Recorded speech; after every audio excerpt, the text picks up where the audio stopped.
Catwoman number 25, written by John Layman, art by Aaron Lopresti. It's a 0-year tie-in. What was Catwoman doing all those years ago? Well, we open up with her ziplining across the Gotham City skyscrapers saying, I don't even know what I'm doing here. This is crazy. I don't do this stuff. So she's ziplining over onto this building where we see a very rich person party going on as the storm is coming down. And just like, looks like it's raining cats and dogs. Or maybe just cats for now. And then we see Catwoman on top of the roof. She takes out a club and she's about to knock out a guard up there. And we see that this is a party thrown by someone named Arnett Crocker. And he's got a lot of resources and stuff. Even with the whole rest of the city out, his party still has power. So that's theoretically why she's here. But as she's about to knock out the guard, she gets surprised by another guard. And then they open up gunfire on her. She's like, I don't even know why I'm doing all this. This is crazy. Let's go back and see how we got here. So 9 hours earlier, she is running from police. And she has a bag. And then we see 2 minutes prior to that, there's a rich guy who's basically taking a cab from an old lady. This old lady's like, oh, it was my cab, young man. And he's just like, screw it. I have money. I'll buy this cab. I'll buy the whole cab company. Don't you know who I am? And I'm going to get out of Gotham before the rain starts coming down. And Catwoman, seeing him being a dick, grabs his bag, starts to run off. Runs down an alley.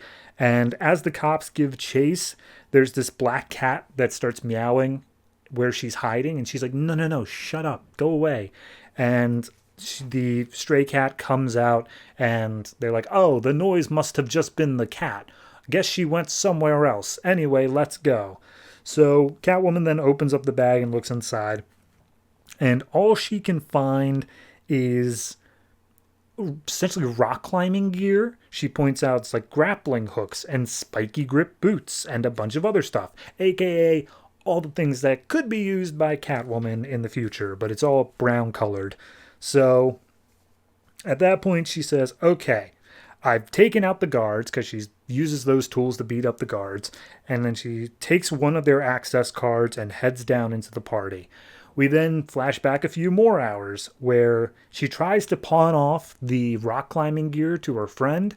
And the friend's like, no, dude, we're boarding up. Like, the only things that people are interested in, especially if it's hot, is food and energy. Rock climbing gear ain't gonna sell. So she heads down the street to the local, like, bodega shop.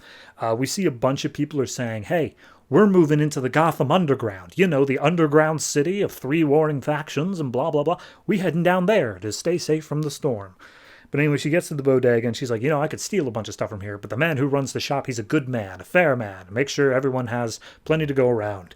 And as he's trying to ration out stuff, rich dude Arnett Crocker walks in saying, hey, you may want enough for everybody to get some, but I'm buying up all your stock right now.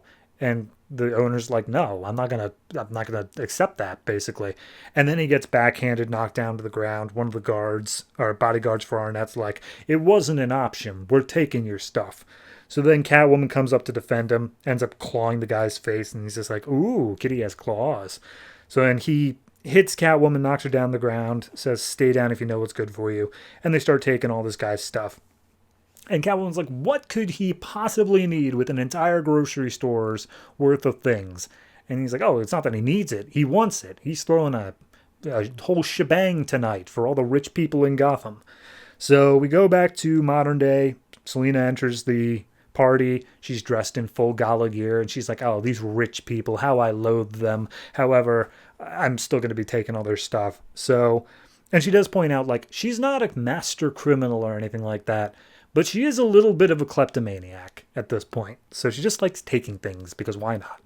So at that point, she makes her way up to Arnett Crocker and basically says, hey, I'm not on the guest list, but I'd like to see you in the back room, if that's all right. He's like, oh, you know about my back rooms? And it turns out back room in this scenario basically means that there's like a room where there's a bunch of drinking going on. And then there's like an eyes wide shut room. And then there's a poker room. And then there's a circus room.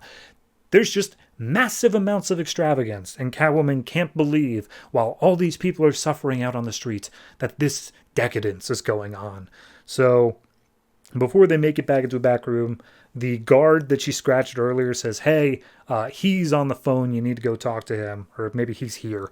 And Catwoman like hides to make sure she isn't seen by the guard. And she just waits for Arnett to come out. But then she peeks through a keyhole, and over in Detective Comics' 0-year issue, there were some batteries stolen by Black Mask Gang. Turns out this guy bought them. He's got them here, and he is using these batteries to power his entire building. And there's this other guy who wants to buy some as well. So the guard catches her peeping. She's brought into Arnett, and Arnett's like, okay, kill her. I don't care. Like, get her out of here. And so the guard is about to kill Selina with a knife when Selina says, you know what else I found in one of those back rooms, one of the kinkier ones? A whip. And so she starts using the whip to fight against Arnett and his guards. And she's like, I've never used a whip before, but it feels really natural. Feels like exactly like my kind of weapon. So she uses some rope from the rock climbing kit to tie up Arnett. She goes over, she takes the batteries, and she's like, I can distribute these to the people and be a hero. And also, inside of his safe is some other valuables. That's for me. I'll be taking that. So we see 1 hour later, the grocery store has opened back up again, sending out a bunch of stuff. The whole block has electricity for now. And a little stray cat comes up to Catwoman in the rain, and she's like, oh, well, let's get you out of the rain. So as she's walking down the street with this cat, she peers into a jewelry store window and sees herself wearing the modern-day Catwoman gear and saying, well, that's just a possibility, I suppose. It's fine. It's a perfectly fine issue. It's better than most of the Catwoman stuff we've been getting, but then again, it's written by a different person, so I'm not all that surprised by that.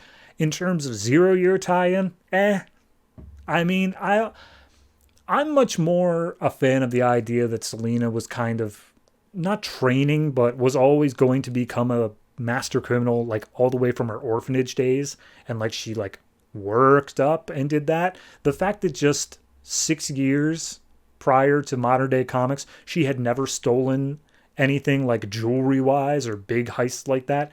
That seems a bit off to me. I feel like she would have had something under her belt. I feel like in continuity we've established she would have had something under her belt, but that doesn't make it a horrible issue, just a bit out of continuity there. So all in all, I'll give this one like 6.5? Nah, 7. I'll give it a flat 7. It's fine. It's a good book. It's just not great. It's just another Catwoman issue, except better than the past like 2 years worth of Catwoman issues. So I guess it's not just another Catwoman issue in that way. Regardless, 7.